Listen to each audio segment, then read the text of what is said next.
Rain changes everything at night. The roads become empty, buildings feel abandoned, and every sound suddenly feels wrong. A dripping pipe sounds like footsteps. A flickering light feels like a warning. And when you're working alone during a storm, your mind starts noticing things it normally ignores. Tonight you'll hear terrifying stories from people who worked night shifts during heavy rainstorms. Security guards, hospital workers, gas station clerks, and janitors who believed they were completely alone until they realized something else was inside the building with them. Turn off the lights, put on your headphones, and listen carefully, because after tonight, rain will never sound peaceful again. My name is Daniel, and this happened during my second week working security at an office tower in Chicago. The building had 12 floors, but after midnight, only the lobby remained active. Everything above the second floor stayed empty, or at least that's what I believed. The storm outside that night was brutal. Rain slammed against the giant glass windows while thunder echoed through the empty building. At around 1:13 a.m., one of the security cameras started flickering. Camera 11, the 11th floor hallway. At first I thought the storm was interfering with the signal, but then the image stabilized, and I saw someone standing there, tall, completely motionless, at the far end of the hallway. I checked the employee logs immediately. Nobody was supposed to be upstairs. I grabbed the radio and asked if anyone was still on floor 11, but only static answered. The figure didn't move. It simply stood there staring directly into the camera. Then slowly, its head tilted sideways. I felt cold instantly. I switched to another camera angle. The hallway was empty. The figure was gone. A second later, the office phone rang behind me. I nearly jumped out of my chair. I answered, and all I heard was slow breathing before the call disconnected. Then camera 11 turned back on. The figure was closer now, halfway down the hallway, still staring into the camera. Then the elevator alarm activated. Someone was using the elevator from floor 11. I watched carefully as the elevator descended floor by floor until it reached the lobby. The doors opened, but nobody stepped out. Then suddenly the rain outside stopped completely. No thunder, no wind, nothing, just silence. Camera 11 flickered again. The hallway was empty, except for words written across the wall. You left your office. I slowly turned around and realized the security office door was open. Standing outside in the dark hallway was the figure, watching me. I slammed the door shut and locked it immediately. Then came knocking. 3 slow knocks. Boom, boom, boom. I backed away from the door. Then the knocking stopped. A few seconds later, the radio crackled beside me, and a whisper came through the speaker. Look behind you. I froze. Very slowly, I turned toward the security monitors. Every screen had gone black except one. Camera 1, the lobby. The monitor showed me standing inside the office. But behind my chair, someone stood silently in the darkness, tall, motionless, watching me. I spun around instantly, but there was nothing there. Then all the monitors shut off completely. The building lost power. For 10 full seconds, I sat in total darkness, listening to thunder outside and breathing somewhere inside the room. Then the emergency lights activated, and written on the office window behind me were the words, "Still here. I quit" the next morning. Maintenance later checked floor 11. The wet message on the wall had disappeared. But another guard later told me something terrifying.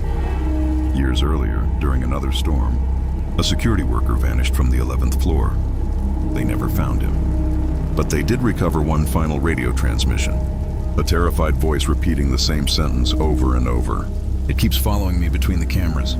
I worked night shifts at a hospital outside Seattle. Most nights were quiet during storms. Patients slept early and the hallways stayed empty. But room 208 was different. 6 months earlier, an elderly woman died there during a blackout. After that, strange things started happening. Call buttons activating by themselves, footsteps inside empty rooms, whispering during storms. I never believed the stories until one night in November. The storm outside was violent. Lightning constantly flashed through the hospital windows. At around 2:47 a.m., room 208's call button lit up. I sighed and walked upstairs. The hallway lights flickered softly, and the closer I got to room 208, the colder the air became. When I reached the door, the call light shut off. I slowly entered the room, empty, no patient, no machines running, nothing. Then I heard whispering from the bathroom. "Help me!" I froze. The bathroom light was off. Then the whisper came again, closer this time. "Please!" I slowly walked toward the bathroom. The door creaked open. Nobody inside, but the mirror was fogged up, and written across it were 4 words: "He is behind you." I spun around instantly, but nobody was there. Then suddenly the hallway. Lights outside shut off except one at the far end of the hallway. Beneath it stood a tall, thin man, motionless. I couldn't see his face. The light flickered once, and he was suddenly closer, again, closer, again, closer. I ran. As I reached the nurse's station, every monitor filled with static. Then one camera appeared, room 208.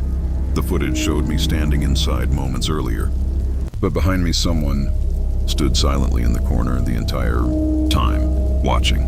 Then every screen displayed the same message: "Don't go home tonight." That was my final shift. 2 weeks later, another nurse disappeared during a storm. Security footage showed her stopping outside room 208 before smiling at someone inside. Then the camera feed cut out and she was never seen again. 3 years ago, I worked alone at a gas station beside a highway. Storm nights were the worst. Hardly any customers, just rain, thunder, and silence.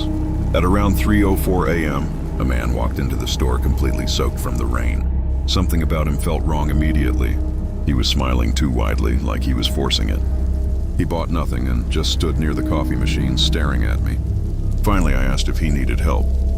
Instead of answering, he pointed toward the security monitor. I looked up and nearly stopped breathing.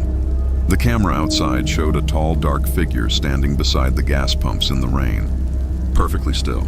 I looked back at the customer. Quietly, he whispered, "It followed me here." Then the lights flickered. When they turned back on, the customer was gone. The door never opened. The bell never rang. He had vanished. Then the phone rang. A whisper on the other side said, "Check outside." I slowly looked toward the parking lot. The figure beside the pumps was gone. Now it stood directly outside the front door watching me. Then the security cameras started switching by themselves, showing different angles of the store like something was searching for me. Every monitor froze except one. The final screen showed me standing behind the counter while something stood directly behind me, breathing on my neck. I turned around instantly. Nothing there. Then came knocking from the storage room. 3 slow knocks, boom, boom, boom. I backed away slowly. Then scratching started inside the room, even though I knew it was locked. Suddenly my phone buzzed. Unknown number. "One message. I'm inside now." At that exact moment, the storage room handle slowly began turning. The lights went out completely. For 5 seconds, I stood frozen in darkness, listening to breathing somewhere inside the store. Then the emergency lights activated. The storage room door was open, and muddy, wet footprints covered the floor, leading directly behind the counter to where I'd been, standing moments earlier. I quit the next morning. The gas station closed permanently 6 months later after another worker disappeared during a storm. In 2021, I worked night janitor shifts at an old high school outside Boston. The building was over 70 years old. Huge empty hallways, broken lights, and classrooms that felt wrong during storms. One Friday night, rain hammered the roof so hard I could barely hear my vacuum cleaner. At around 1:40 a.m., the school intercom suddenly activated by itself. Static echoed through the hallways before a voice whispered, "Can someone help me?" I froze. Nobody else was supposed to be inside the building.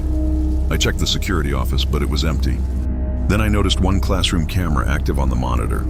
Room 204. The camera showed a student sitting alone at a desk with their head lowered, motionless. I immediately walked upstairs. The hallway outside room 204 was freezing cold. Rain pounded against nearby windows as I slowly pushed the classroom door open.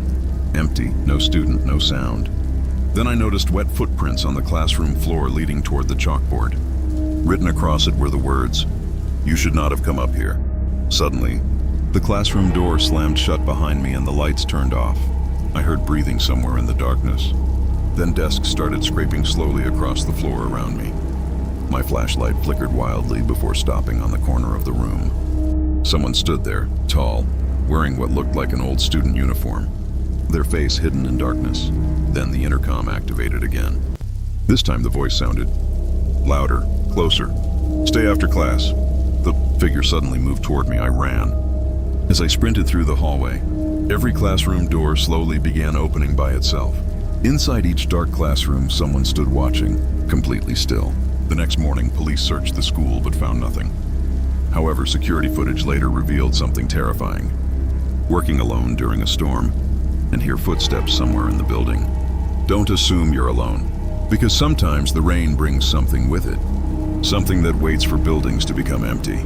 This was Horror Vault. Sleep carefully.